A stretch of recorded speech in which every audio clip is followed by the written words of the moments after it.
and welcome back. Here we have a fun little story from 26 minutes ago from BBC News. John Cleese criticised for saying London is no longer an English city. London Mayor Sadiq Khan has criticised John Cleese after the Fawlty Towers legend, amongst other things, said the capital was not really an English city anymore.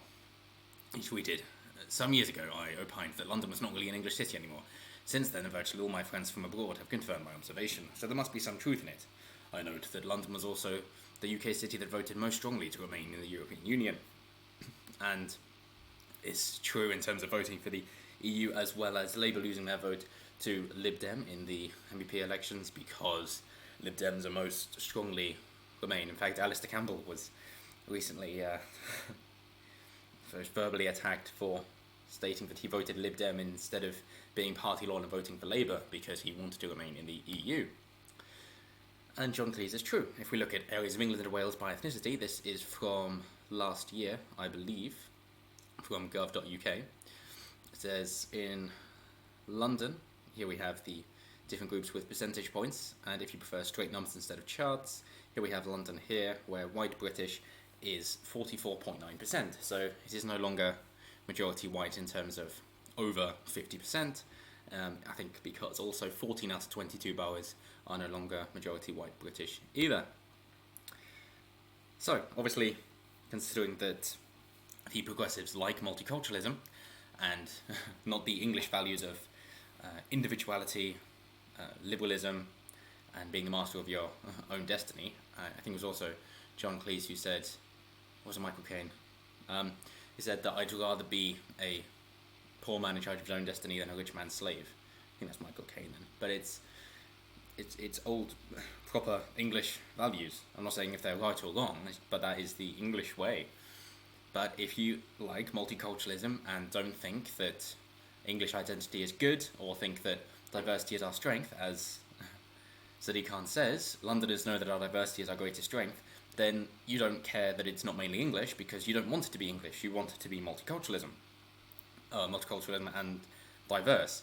Yet we are proudly the English capital, a European city, and a global hub. Exactly. So when you say these comments make John Cleese sound like he's in character with Basil Fawlty, why are you disagreeing with him? Why are you attacking him? Surely you're in agreement. You differ in thinking if it's good or bad, even though John Cleese hasn't said if it's good or bad at all, and I'm sure that if it was one of your brethren who commented, "Oh, London doesn't seem English anymore," you'd be saying, "Yes, you're right, it's fantastic, isn't it?" Which is exactly what you guys want. So you can't have it both ways. Surely you're attacking somebody based on tribal principle instead of the value of their argument, which again is not an English thing then that you're doing. As to be expected. And of course one of my previous stories did cover the first mayor who wears a hijab, for example, who's also in London, in Islington, I believe. So that is how London is going. If you think it's good or bad, that doesn't matter. The fact of the matter is that it's a fact.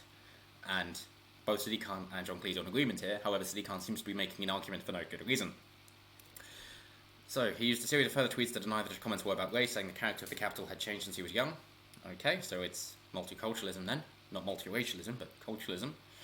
"I suspect I should apologise for my affection for the Englishness of my upbringing, but in some ways I found it calmer, more polite, more humorous, less tabloid, and less money-oriented than the one that is replacing it," he wrote. And in fact, one of the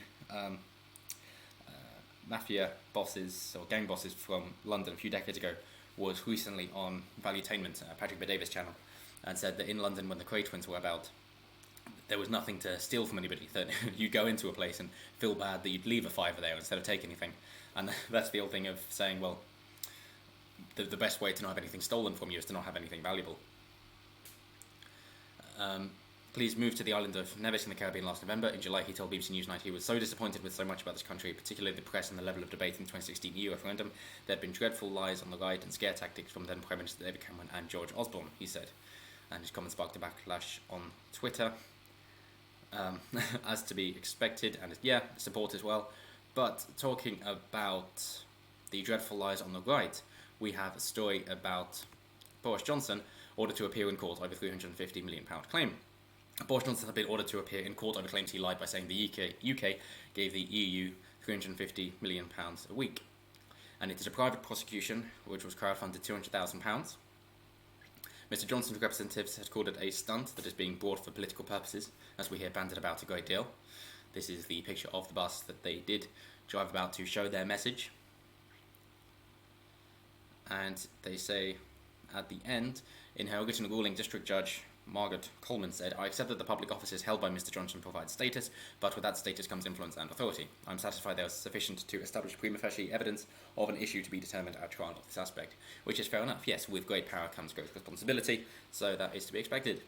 And seeing as he is coming to be Prime Minister, or he is in a race and the obvious leader at the moment, that is why all these accusations are coming back around. We saw the same thing with Brett Kavanaugh in America and Milo Yiannopoulos as well, and Milo said that what happened to him has now been established as possible, that he misspoke really about pedestry and paedophilia and doesn't hold the views that he espoused in the interview with Joe Rogan, I believe it was, but said that seeing as the left have been able to push people out by repeating these smears all over the place until people believe in them, and the right try to create a distance between them and the person who is controversial, then that is a winning tactic of the left and they will continue to do it.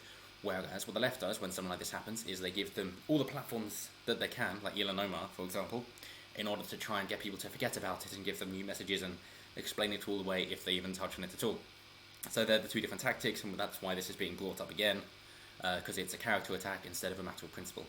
But that's it for now. Hope you guys enjoyed. Like, comment, subscribe, share this around, all that good stuff, and I will see you next time.